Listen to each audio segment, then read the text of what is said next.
Moggcast, a fortnightly conversation with Jacob Rees-Mogg about the topics of the day.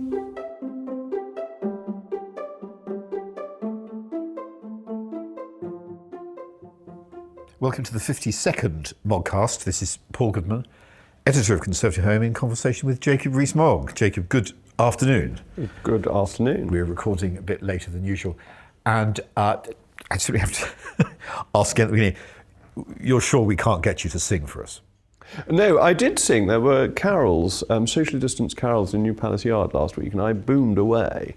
But fortunately, there were no nearby recording devices. Protests, complaints? Oh, no doubt. Yes, they'll be flooding in. Well, now, talking of difficult subjects, the Brexit talks. Is it possible that a treaty could be agreed on December the 31st, enacted, and Parliament could approve it retrospectively, or disapprove it, as the case may be? The issue with the ratification of treaties is that it's what the two sides agree the ratification process should be. Now, normally you would expect a treaty to be ratified before it comes in to force, but if both sides accept that ratification is done in a different way, that is theoretically possible, but you get into the issue of the domestic legal effects of an international treaty. And the UK, as you know, is a dualist system, so things that we agree at the international level don't have the force of law at the domestic level unless they are enacted. So if you propose that, you would have a gap in the domestic legal effect of the treaty. And what does that mean? Well, you could retrospectively correct it. You could, I suppose, theoretically ignore the law for a week. But that's pretty unconstitutional territory, and if anyone took it to court, I think you'd find yourself in considerable difficulties. So there may be a time factor here. You might arguably be able to avoid the consequences for a day. You almost certainly couldn't avoid the consequences for 3 months. So if it's going to be done at all in that way, the ratification would have to come very quickly in January. Parliament will not be an obstacle to ratification, but I haven't heard anybody talk about ratification post the 31st of December. Now, bear in mind that Parliament was managed to pass legislation to remove a King Emperor within 24 hours. So Parliament can act very quickly when necessary. But post the 31st of December ratification certainly raises legal questions that probably you're better off discussing with a lawyer rather than with me, but 3 months is inconceivable. Let's assume that ratification happens before the 31st of December, in which case we then get round to asking how much time have we really got left? That's a good point, and it's a point for both sides. As I said, you can really, really truncate the parliamentary process if necessary and if there's a will to do it. If there were an agreement today, I think you would need 6 days, in that you would have the text tomorrow, you'd have 48 hours to write the bill, and you'd have a day in the Commons, a day in the Lords, and a day for royal assent. But that can be squeezed. 6 days is tight, but 6 days at the moment is what I would expect the process to take. And this would all be condensing a treaty of how many pages? Well, what it is about is giving a domestic legal effect to a treaty. And the domestic legal effect may not be all-encompassing. It depends what the treaty covers. Very big treaty, probably. Very little time. That's true. In short. So you said, were it to be reached today, arguably the whole business could be done in 6 days. That would get us through assuming we don't sit on Sunday, that would get us through to next Monday. So if one was really looking at the last available date, which is the 31st, you'd subtract 6 days from that on paper. Well, no, because I think you can truncate this process. I'm allowing 3 days for Lords, Commons and Royal Assent, that can, as I say, with removing a King Emperor, was brought down to 24 hours.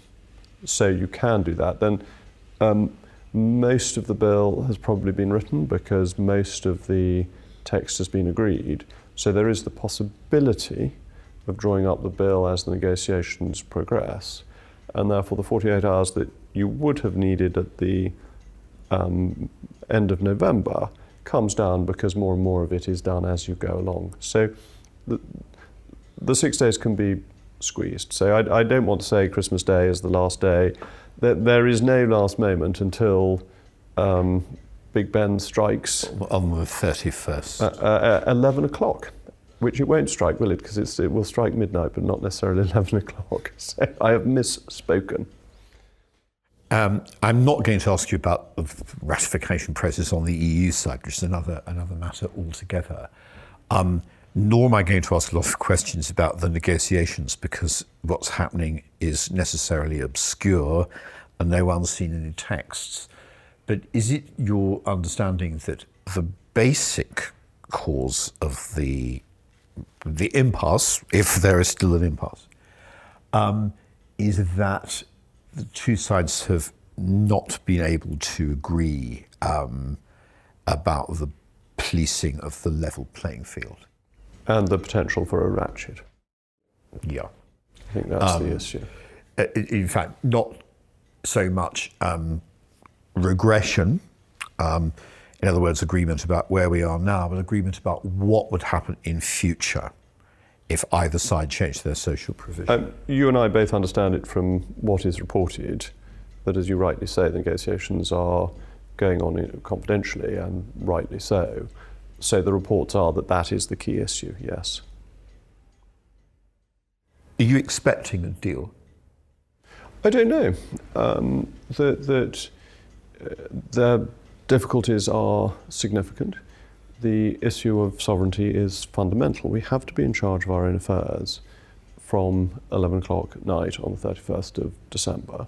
We can't continue to be a vassal of the European Union.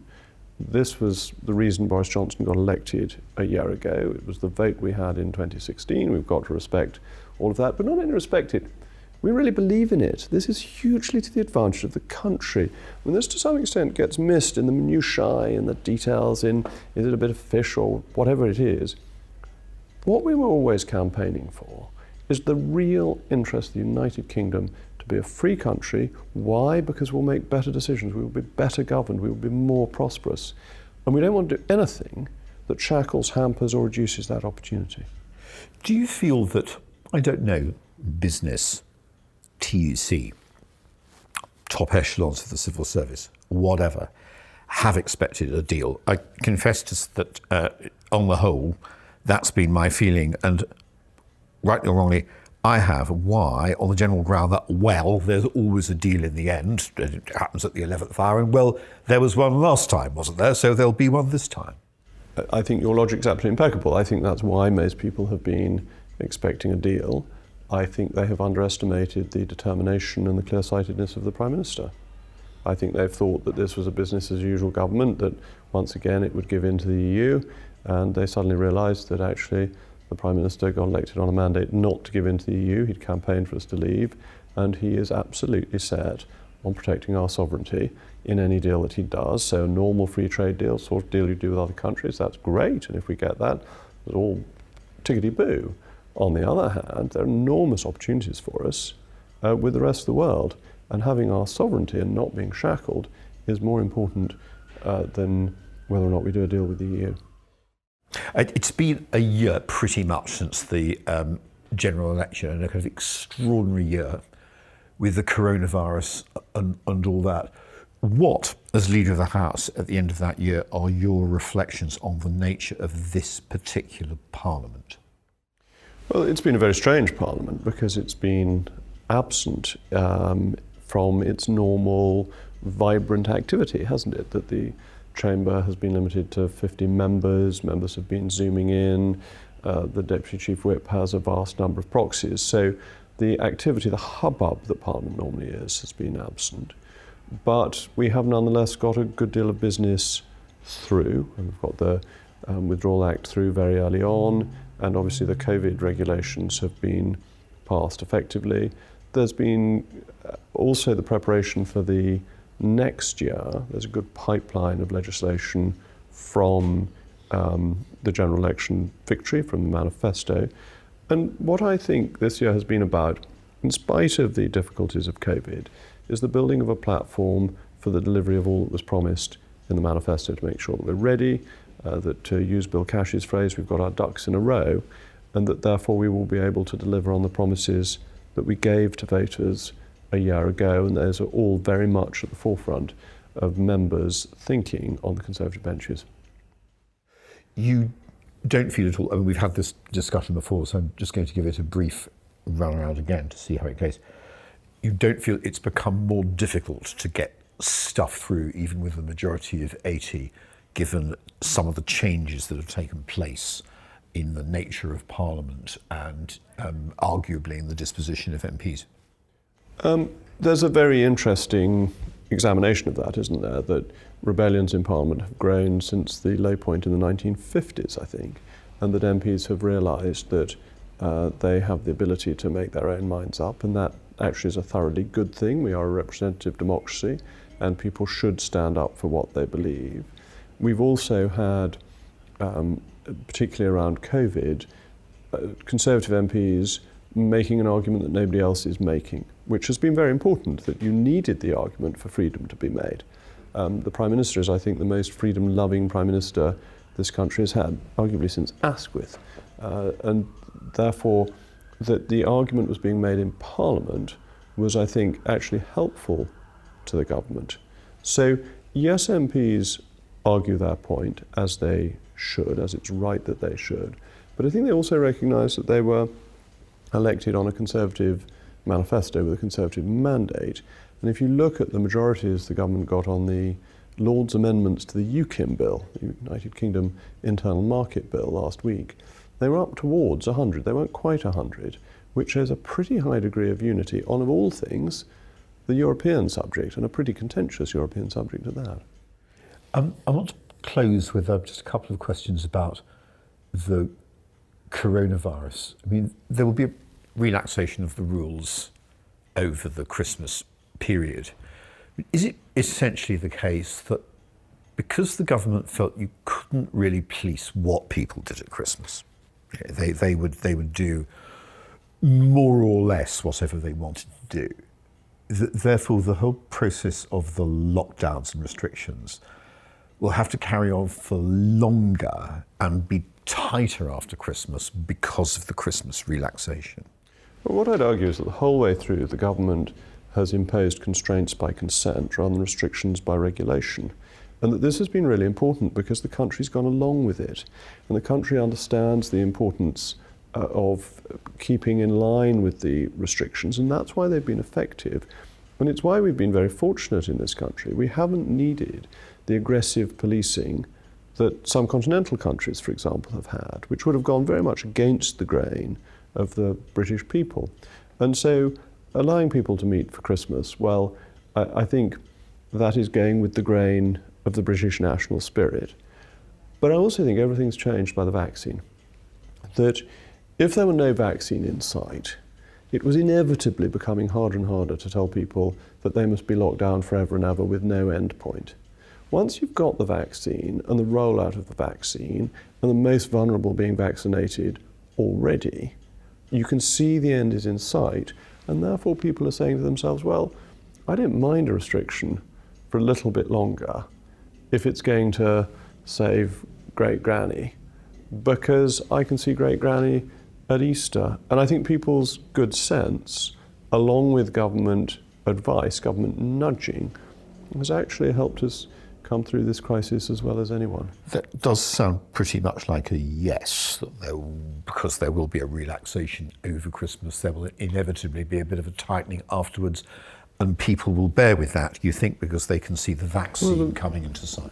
The vaccine is coming through, and it's very interesting to look at the figures on which areas are changing in terms of the infection rate, dependent on the restrictions or non-restrictions that are in place, there's not a particularly regular pattern. So London seems to be getting worse, but as far as I'm aware, Cornwall, in the lowest level, isn't getting any worse.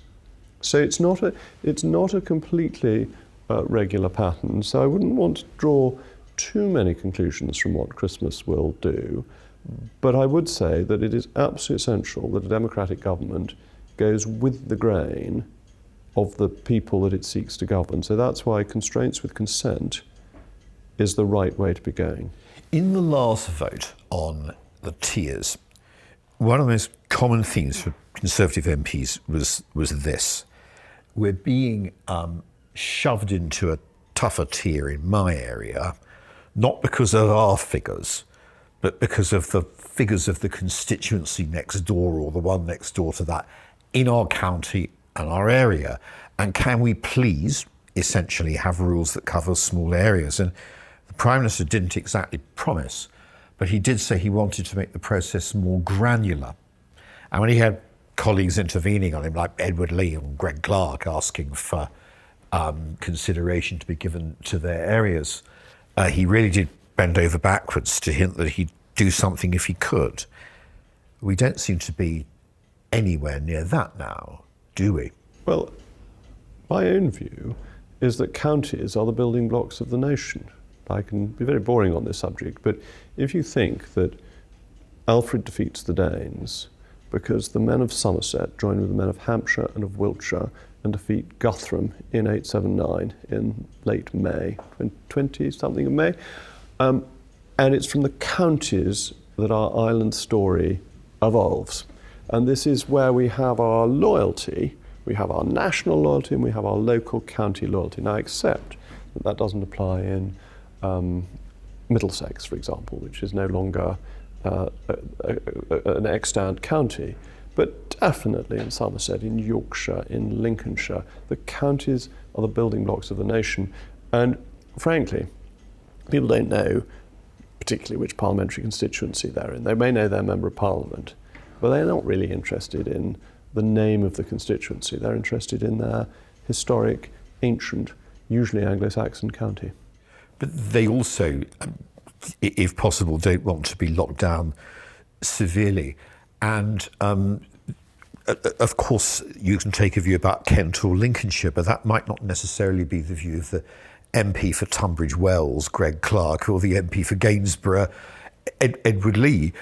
So without taking their name in vain, because I think I'm reproducing what they were asking accurately, looks as though they're going to be very disappointed, doesn't it? I would go back to what I'm saying about the counties, that I'd have been very miffed if Somerset had been closed down because of Bristol. But if Somerset had to be closed down because of other parts of Somerset, that's my county. It's the historic county. We stand as one.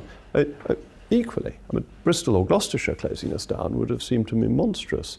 But the historic county of Somerset, that's fine. That's where my loyalty goes. It is, and I think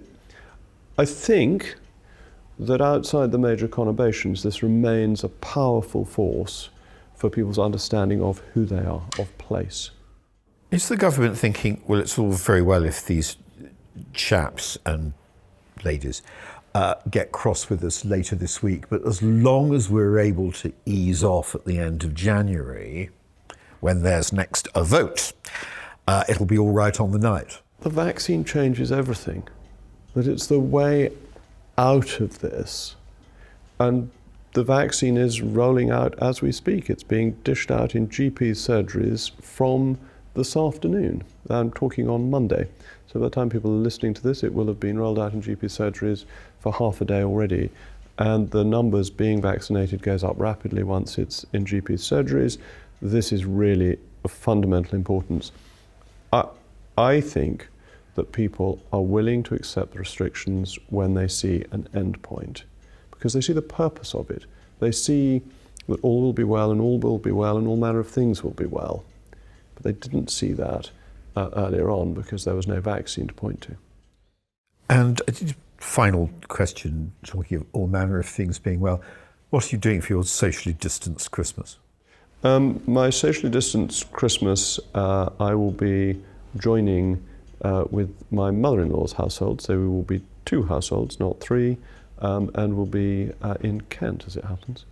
And that was where we were planning to be anyway before any of this hit. I haven't worked out what I'm doing about Mass and what there will be in terms of midnight Mass and so on, but that I must work out before the date. There may not be any singing in any event. Good. Catholics aren't very good at singing. I'm much more in favour of choirs singing in Catholic churches rather than the Catholic congregation singing to twanging guitars, which I've never been a fan of. And the Commons comes back when? The Commons will come back when it's ready to come back after it's completed the business it has to complete before it goes on recess. So we don't have a date. We don't have. I don't know the date of recess yet, so I think it would be optimistic to give a date for the return. It could be very early if necessary. If we end the conversation where we began, it could be back on January the 1st, for all we know. It might never go away.